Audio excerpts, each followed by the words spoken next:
Halo teman-teman, kembali lagi di podcast Suara 8. We can hear your voice. SMK Negeri 8 Semarang, idola, inovatif, disiplin, kolaboratif.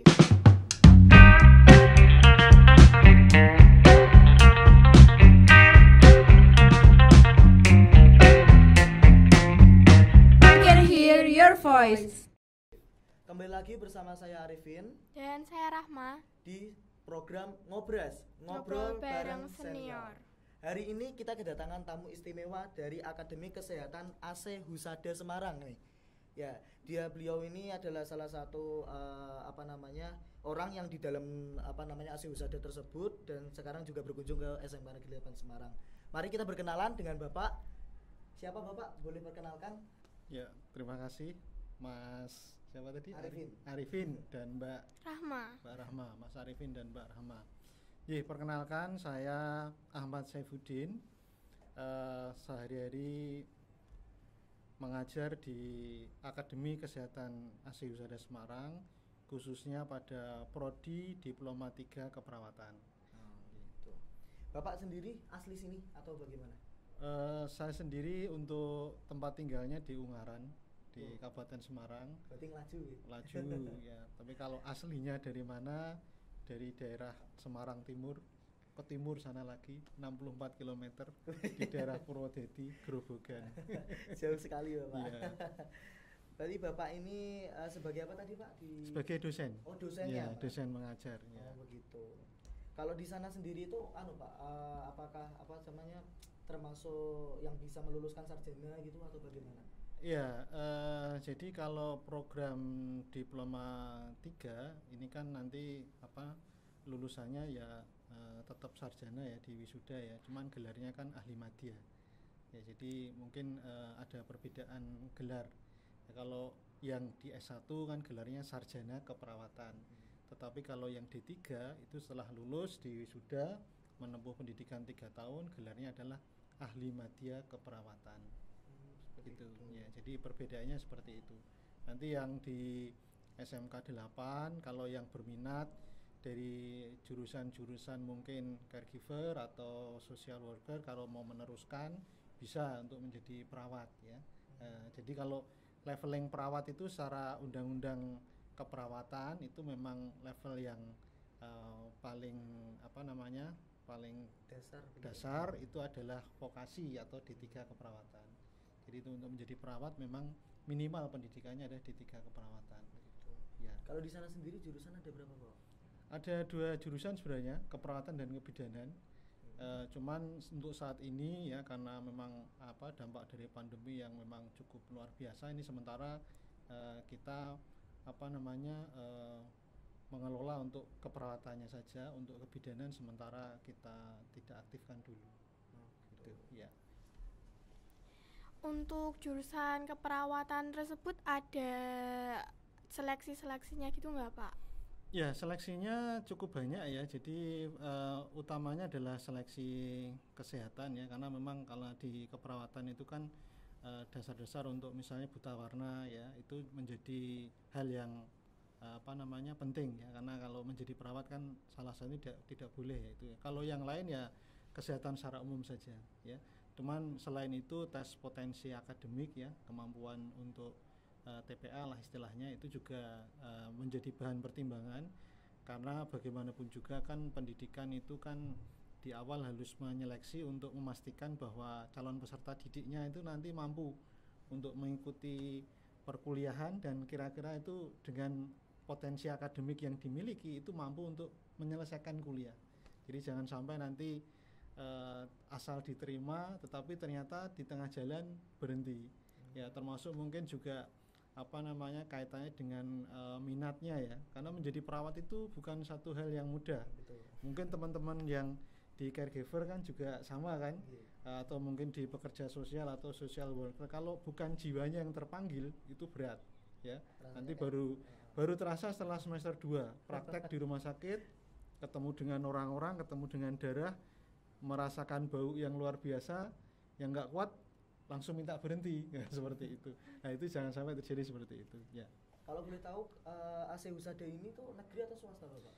Ya, untuk AC Husada ini institusi swasta, Oh, swasta. ya, yang dimiliki oleh Yayasan Puri Asih, ya, Yayasan Puri Asih di Semarang, yang berdiri sejak kurang lebih tahun 9, ya, nanti mungkin agak dikat ya, tahun berapa Pak? 97. Ya, 97, ya, mulai 97, ya. Jadi saya memang agak ini, saya kira 2095 tapi saya 97, ya, mulai 97. Ya, kemudian beroperasi awalnya hanya di 3 keperawatan, ya, hanya prodi di 3 keperawatan, atau dulu istilahnya akper, sebutannya akper, akademi keperawatan. Nah, kemudian karena bertambah program studi ini meningkat menjadi akademi kesehatan, berubah nama dengan 2 jurusan, kebidanan dan keperawatan, ya. Tapi dari lulusan situ juga apakah banyak Pak yang mungkin akhirnya menjadi pegawai negeri yang di rumah sakit atau puskesmas seperti itu? Ya, cukup banyak saya kira, ya. Jadi memang seleksi kan memang tidak mudah, ya, apalagi PNS itu menjadi primadona, ya, karena memang menjanjikan sustainability, ya, income, gaji, kemudian pendapatan yang mungkin menyesuaikan dengan standar kebutuhan, ya. Nah, itu termasuk juga yang kenapa menjadi idola itu kan karena PNS itu kan memberikan kalau masa tua jaminan hari tua dengan pensiun, itu yang mungkin paling menarik, ya, sehingga PNS tetap menjadi primadona. Ya, mayoritas bekerja di institusi pemerintahan, ya, di banyak daerah, ya, mungkin ada di Semarang sendiri, kemudian di wilayah-wilayah Kabupaten Grobogan, karena memang peminat dari Akes AC Husada ini banyak yang dari area-area di sana, ya, mungkin Grobogan dan sekitarnya, termasuk juga mungkin kota Semarang itu juga banyak. Dulu bahkan kita sampai banyak mahasiswa juga yang dari Kalimantan, ya, dari Kalimantan. Cuman memang karena seiring dengan perkembangan waktu di daerah-daerah, dulu Bali juga banyak, ya, tapi karena seiring perkembangan waktu di daerah-daerah sana juga sudah banyak mendirikan, ya, akhirnya ya kita lokal-lokal saja dari sekitar kota Semarang terutama, ya, mungkin daerah Demak, yang Pranggen, Karangawen, ya, mungkin daerah timur berarti Pak, ya? Ya, itu yang masih menjadi primadona ke situ, ya. Maaf Bapak, untuk masuk dalam fakultas tersebut apakah ada patokan biaya tertentu? Ya, untuk biaya itu memang ada, ya, standar biaya masuk, ya. Nah, namun seiring dengan kebijakan pemerintah kaitannya dengan beasiswa, itu jangan khawatir, karena di AC Husada itu kami menyediakan beasiswa KIP kuliah kalau nggak salah, ya. Jadi kartu Indonesia Pintar yang dipakai untuk kuliah, itu kita dapat jatah dari pemerintah. Nah, silahkan nanti kalau memang dari keluarga yang memang di SMA-nya itu sudah pegang KIP, itu bisa langsung dimanfaatkan. Nah, kemudian selain KIP ini juga biasanya dari pemerintah itu ada beasiswa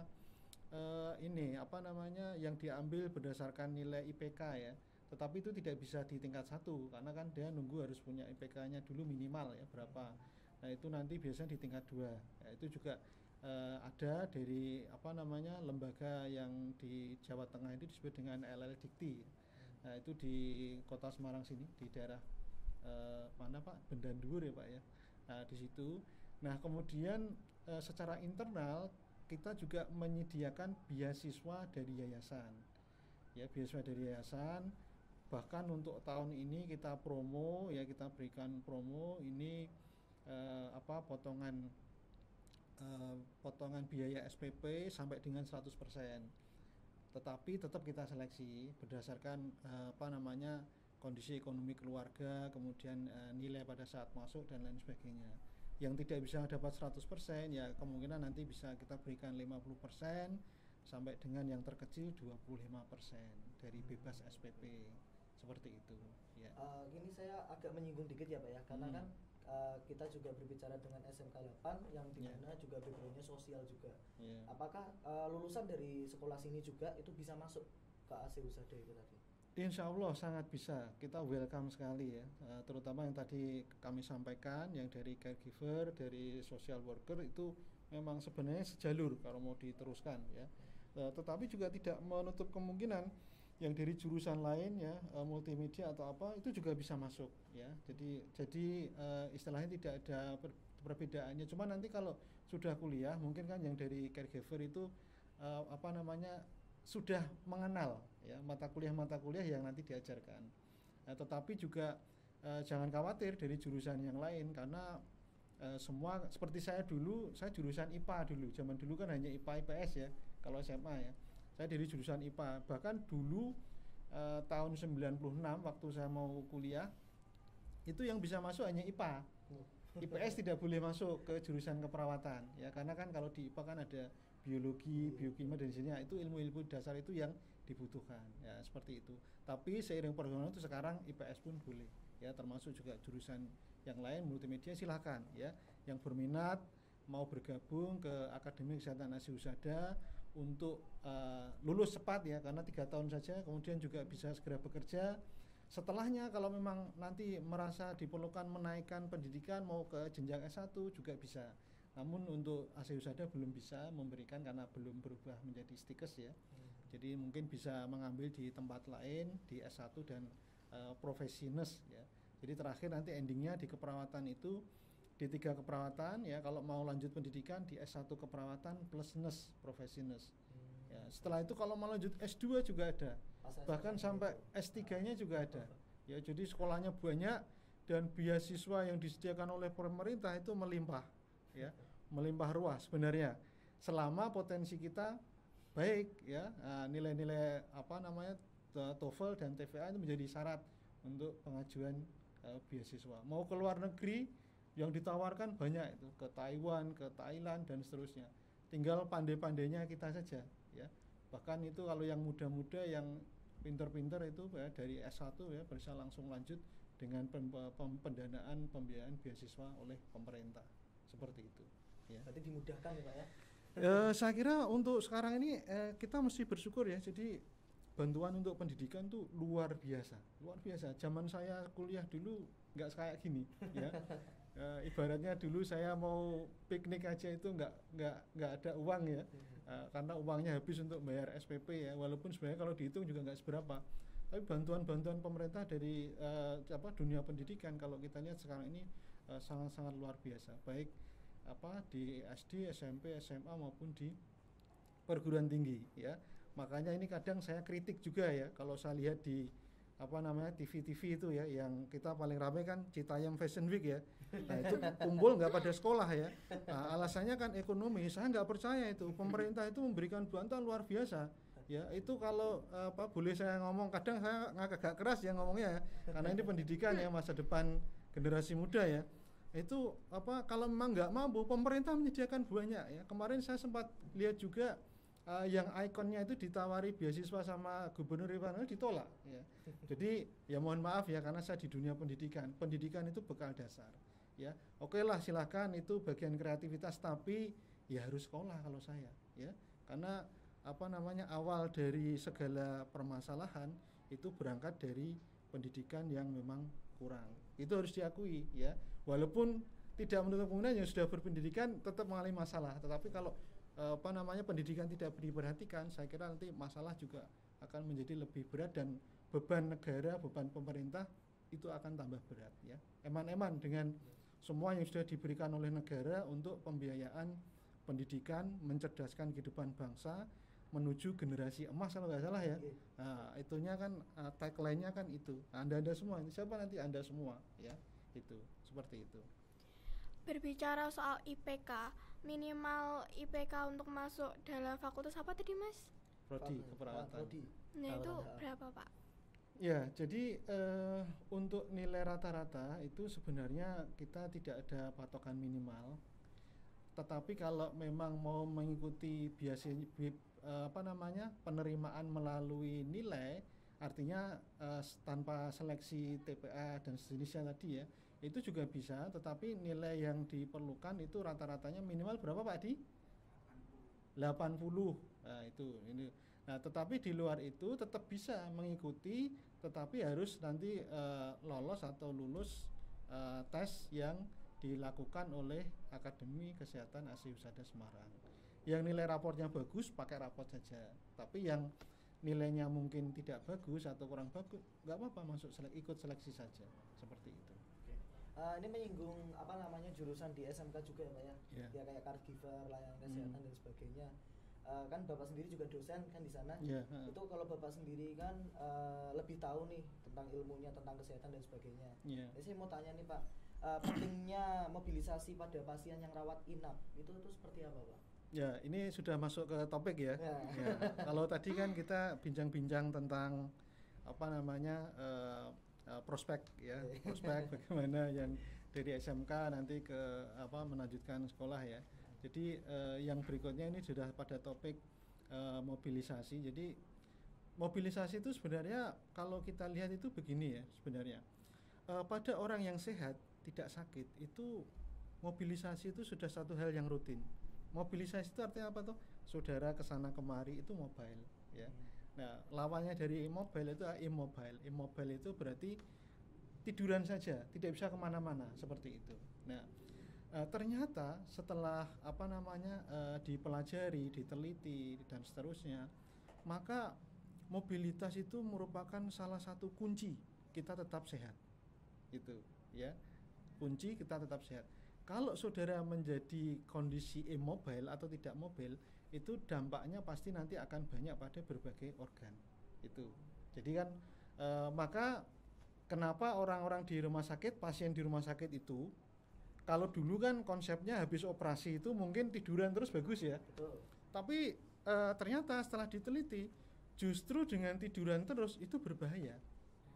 Gitu. Maka konsepnya sekarang adalah kalau pasien itu pasca dioperasi misalnya ya, itu dalam tempo waktu 6 jam setelah dampak pengaruh biusnya itu hilang, maka dia sudah mulai melakukan mobilitas. Loh, apa nggak bahaya nanti perdarahan? Nah, mobilitasnya bertahap. Ya, jadi kalau misalnya operasinya perut, ya latihan mobilitasnya jari-jari tangan dulu, digerakkan sendiri, jari-jari kaki, coba menggerakkan kaki sedikit sambil tiduran, seperti itu. Ya, bertahap. Nah, nanti setelah lebih dari 6 jam atau 10 jam, bisa dengan mobilitas yang berikutnya yaitu alih baring. Alih baring itu miring, jangan melumah terus gitu. Jadi kenapa tidak boleh melumah terus? Karena penekanan pada daerah-daerah di belakang itu juga nanti berdampak buruk ya. Salah satunya ada sirkulasi yang terganggu, yang kelamaan itu nanti bisa menimbulkan luka. Seperti itu. Jadi gambarannya seperti itu. Ya. Tapi itu apakah Pak, kan di masyarakat tuh timbul stigma tuh kayak misalnya udah kalau sakit tuh nggak usah ke rumah sakit aja, karena kan kepikiran kemana-mana tuh Pak, karena pikiran ya dari keluarga lah, kepikiran diri kita sendiri gitu. Itu bagaimana tanggapannya Bapak? Ya, jadi kadangkala sekarang orang itu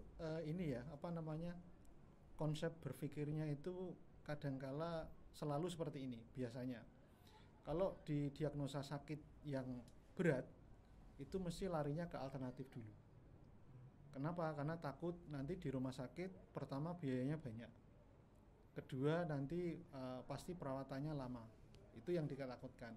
Nah, sebenarnya hal seperti itu sekarang ini di era sekarang itu dulu ya. Di era sekarang dengan munculnya BPJS Kesehatan, itu kan pemerintah sebenarnya berharap semua warga negara itu ikut BPJS Kesehatan. Bahkan yang tidak mampu itu dibiayai oleh pemerintah melalui bantuan pemerintah itu ya. Jadi iurnya itu dibayar oleh pemerintah. Nah, tujuannya apa? Supaya kondisi-kondisi yang memerlukan pembiayaan yang besar itu tercover oleh asuransi tersebut. Contoh kalau operasi jantung itu bisa saja memasari sampai ratusan juta. Orang pasti nggak mampu. Yang paling dekat aja orang gagal ginjal ya, cuci darah ya dalam 1 minggu 2 kali. Sekali cuci darah jutaan. Itu kalau orang nggak betul-betul kaya apa mampu? Zaman dulu ya yang mampu ya yang kaya. Yang tidak kaya ya otomatis pasrah. Cuci darah sekali 2 kali uangnya habis ya sudah pasrah. Tidak cuci darah lagi akhirnya nanti terjadi keracunan di darah kemudian mungkin meninggal. Tapi yang sekarang tidak, pemerintah memberikan BPJS Kesehatan itu mengcover kayak gitu. Nah, harapan saya ya kalau misalnya mindset berpikirnya ya memang mungkin BPJS masih banyak kekurangannya ya mungkin ya, karena mungkin banyak keluhan-keluhan tidak segera ditangani, antrinya lama dan seterusnya kayak gitu. Ya tetapi manfaat besar dari pembiayaan yang di-cover oleh pemerintah yang sampai ratusan juta itu silakan oleh masyarakat dimanfaatkan. Jadi kalau sakit jangan takut untuk periksa ke dokter, ya, jangan takut untuk periksa ke dokter, termasuk untuk dirujuk, ya, itu seperti itu. Apa sih Pak perbedaan mobilisasi pada antara individu yang sehat sama yang pasca rawat inap? Ya, jadi kalau orang sehat normal kayak kita ya, itu nggak ada batasan ya, kecuali punya penyakit ya. Misalnya ada penyakit jantung kan nggak boleh main basket. Kalau saudara nggak ada masalah mau basket pagi, siang, sore, it's okay ya. Ya, yang menghentikan capek lelahnya. Tapi kalau seusia saya, ya itu kadang kalau orang persepsi terhadap kesehatan itu juga agak kurang tepat ya. Jadi kalau dianggap semua aktivitas atau olahraga itu bagus ya, tapi seusia saya di atas 40 tahun, apalagi mungkin ada kendala jantung misalnya, ada kendala punya gula ya, punya hipertensi dan sebagainya, maka olahraga yang sifatnya sifatnya kompetitif itu sebenarnya nggak boleh. Badminton itu nggak boleh, yang kompetitif ya, itu nggak terasa. Main bola, main basket itu nggak boleh. Yang terjadi apa? Justru beban jantungnya terlalu berat, sehingga nanti bisa kenangan serangan jantung mendadak. Ya, apalagi yang mungkin ada sumbatan di jantung dan seterusnya. Nah, orang-orang sehat ini mobilitas nggak ada masalah. Kita nggak ada masalah mobilitas pergerakannya. Memang hanya dibatasi oleh yang punya penyakit bawaan. Tapi orang yang sakit, ya pasca sakit, mobilitas itu diatur. Kalau di rumah saya tadi yang saya ceritakan, setelah 6 jam bagaimana, nanti setelah 24 jam bagaimana, itu dokter sudah menuliskan mobilitasnya. Masing-masing nanti beda. Karena akan dilihat ini pasien operasi apa, ini pasien sakit penyakit dalam apa, atau mungkin ini pasien kena stroke dan lain sebagainya. Itu dokter akan sudah menuliskan program-program untuk bagaimana dia melakukan mobilitas. Nah, nanti yang mengontrol ini adalah perawat ya, sebagai tim leadernya untuk kesehatan. Walaupun di sana nanti kalau di rumah sakit itu juga ada yang namanya fisioterapi. Nah, itu ada sekolahnya juga. Nah, kalau di sini itu mungkin di Widya Usada itu ada D3 fisioterapi. Nah, itu nanti yang dia akan membantu terutama bagaimana menyiapkan pergerakan itu supaya nanti pada saat dia melakukan pergerakan itu tidak berefek pada luka jahitnya ya. Termasuk juga bisa mengembalikan seluruh fungsi tubuh ini menjadi lebih baik. Jadi bertahap istilahnya itu. Jadi bisa dikatakan itu gini Pak, orang yang mungkin umurnya udah 40 ke atas tidak boleh memaksakan kegiatan yang terlalu berat yang mungkin seperti olahraga seperti itu berarti ya? Ya, memfosir ya. Kalau dulu pandemi kan sepedaan. Ya, pernah dengar nggak sepedaan tiba-tiba serangan jantung? Oh, yeah. Nah, itu seperti itu. Itu karena tidak mengenali kekuatannya. Harusnya kalau dia sepedaan ya cukup 1-2 kilometer terus pulang misalnya. Oh, ini sepedaan sampai lomba sama temennya. Dari mana ke mana, bahkan lintas kota. Kalau jantungnya bagus nggak masalah, it's okay. Ya, tetapi kalau kondisi fisiknya terutama jantung ya.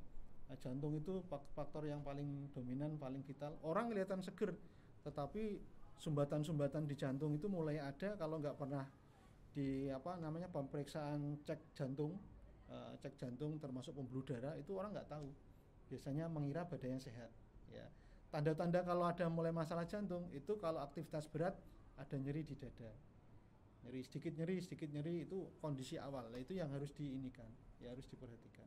Ya, jadi seperti itu. Oke. Mobilisasi seperti apa sih Pak yang bisa diterapkan orang habis pasca inap? Gitu.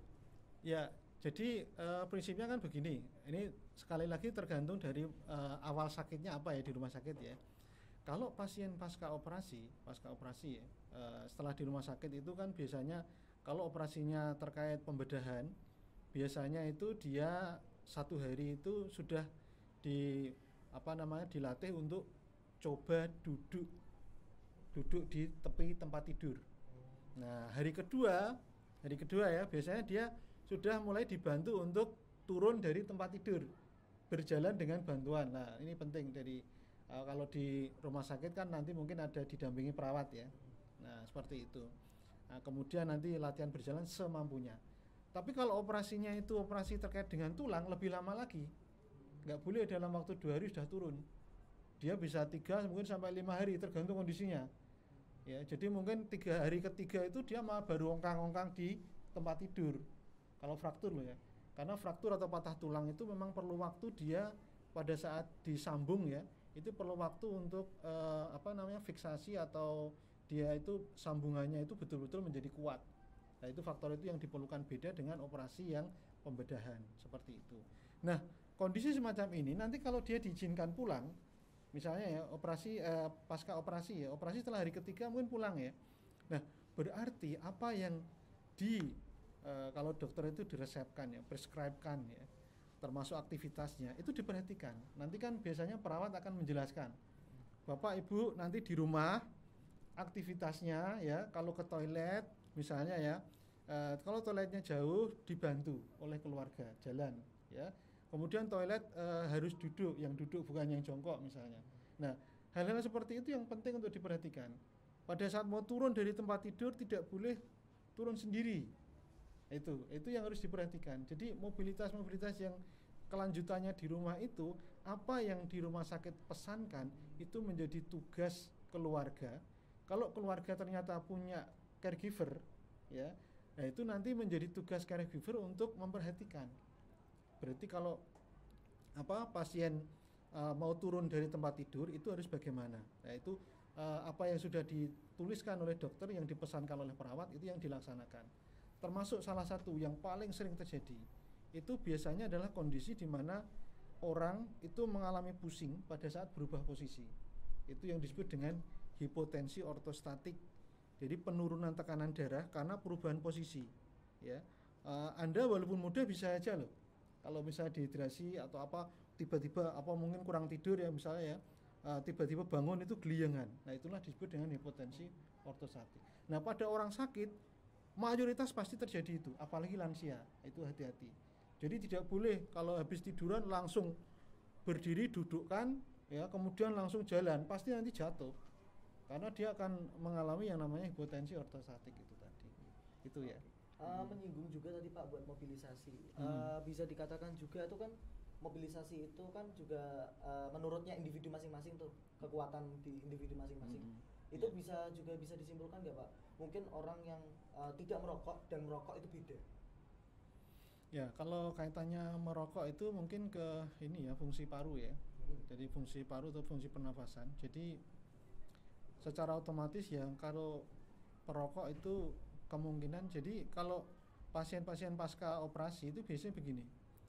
Operasi utamanya pembiusan yang total itu akan memiliki efek pada sistem pernafasan. Sistem pernafasan tertekan istilahnya. Ya, tertekan ya. Nah, karena sistem pernafasan tertekan, kemampuan untuk batuk, kemampuan untuk mengeluarkan lendir dan sejenisnya itu menurun. Lah, apalagi kalau riwayatnya ini perokok.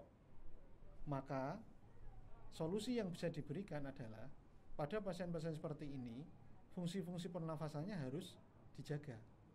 Dijaga melalui apa? Melalui salah satu tindakan yang kalau di keperawatan itu ada namanya melatih nafas dalam dan batuk efektif. Seperti itu. Untuk meningkatkan apa? Kemampuan paru di dalam proses ventilasi oksigen, memasukkan kemudian mengeluarkan, seperti itu. Itu bertahap seperti itu. Ya, jadi ya harapannya kalau orang-orang dengan perokok ini, harapannya ya sebenarnya menghentikan lah merokok, karena dampaknya memang tidak baik ya, tidak baik. Tapi biasanya nanti berhentinya itu suka terlambat. Kalau sudah parah, sudah parah baru berhenti. Ya, padahal sama ya seperti orang yang kena masalah jantung ya, jantung koroner itu ya. Oh, saya udah nggak makan kolesterol, nggak makan lemak, nggak makan minyak ya. Padahal itu sumbatannya itu sudah di mana saja, sudah kadung terjadi. Ya, yang walaupun dia sebenarnya berhenti, itu sebenarnya proses itu terus berjalan. Kadang kan Anda mungkin sering dengar ya, dipasang ring 1, nanti habis itu kok ringnya jadi 2, 3, itu karena memang dia sudah merata, tinggal menunggu waktu untuk menyumbat tempat yang lain. Nah, maka pola hidup dimulai dari kapan? Sekarang. Ya, gorengan walaupun masih muda dibatasi, lemak-lemak walaupun masih muda dibatasi. Kan prosesnya dari sekarang, bukan nunggu tua nanti. Kalau sudah tua itu ibaratnya sudah irreversible, nggak bisa kembali. Ya, kaset, kalau Pak. Ya kaset, ya berhenti itu hanya untuk ngeyem-ngeyem saja istilahnya. Gitu. Berbicara soal kebutuhan pasien rawat inap, semisalnya kalau kebutuhan tersebut tidak terpenuhi, dampaknya itu apa Pak? Ya, itu tadi. Jadi kalau kebutuhan mobilisasi pasca rawat inap itu tidak terpenuhi, artinya apa? Pasien setelah di rumah dia masih habis operasi, keluarganya nggak ada yang memperhatikan, nggak punya caregiver misalnya ya. Yang terjadi adalah dia berusaha turun dari tempat tidur sendiri mau ke kamar mandi dan sebagainya, merasakan terjadi hipotensi ortostastik, yang terjadi adalah jatuh, risiko jatuh ya. Maka sering orang sakit itu jatuh karena seperti itu ya. Jadi risikonya adalah cedera. Kalau jatuh, kalau orangnya sudah tua, jatuh saja itu bisa menyebabkan terjadinya patah tulang.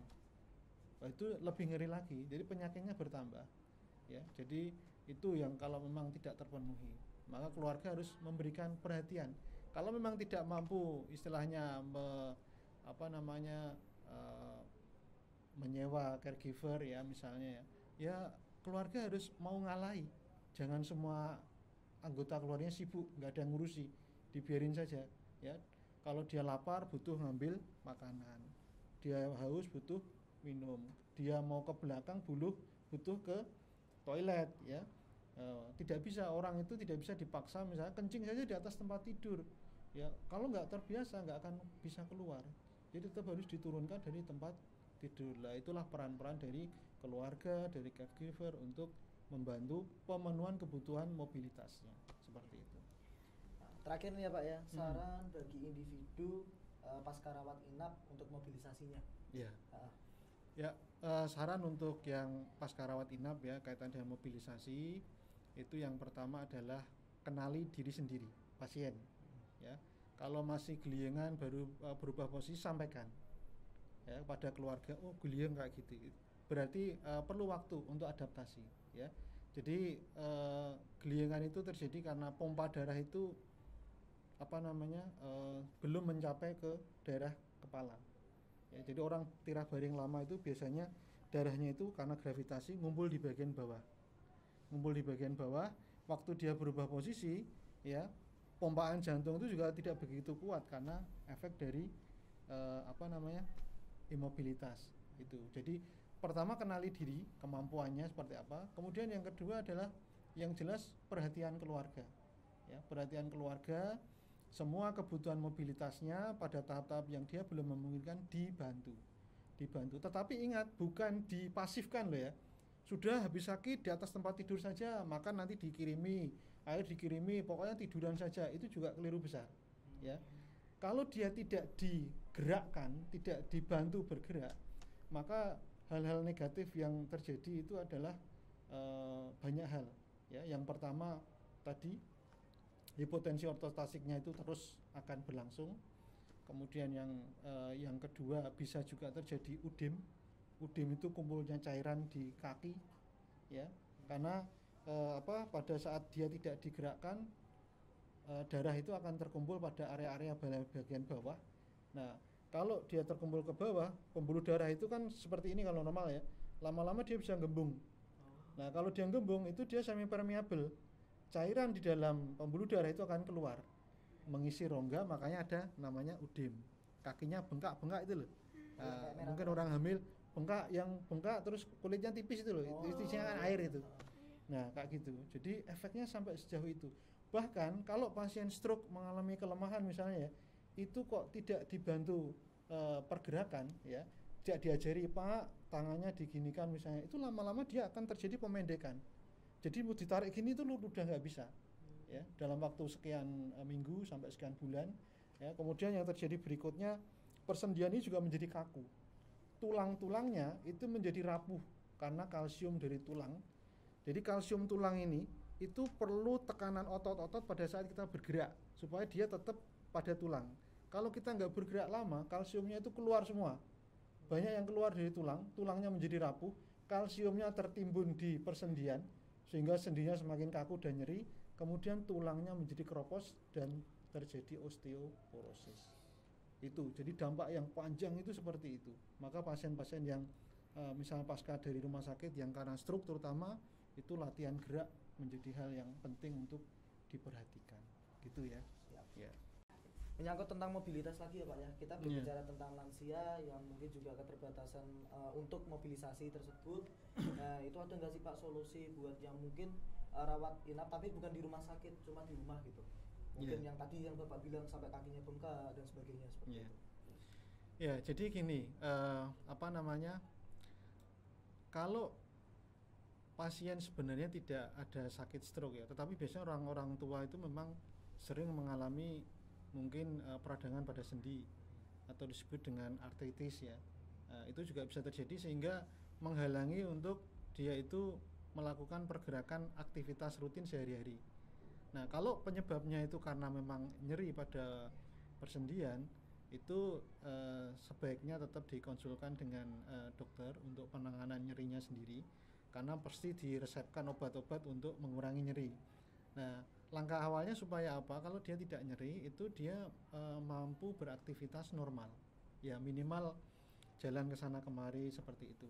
Karena seperti tadi yang mungkin sempat didiskusikan ya, kalau memang lansia ini statis, terlalu banyak duduk atau mungkin tiduran saja, maka fungsi dari pembuluh darah bagian kaki itu ternyata dia memiliki kemampuan namanya otomatis untuk menahan supaya pada saat kita berdiri itu darah tidak jatuh ke bawah. Kalau gravitasinya narik kan, ya, tetapi darah itu tetap ada di sini, ya, sehingga kita tidak hipotensi, kemudian pembuluh darah yang bawah tidak menggembung itu.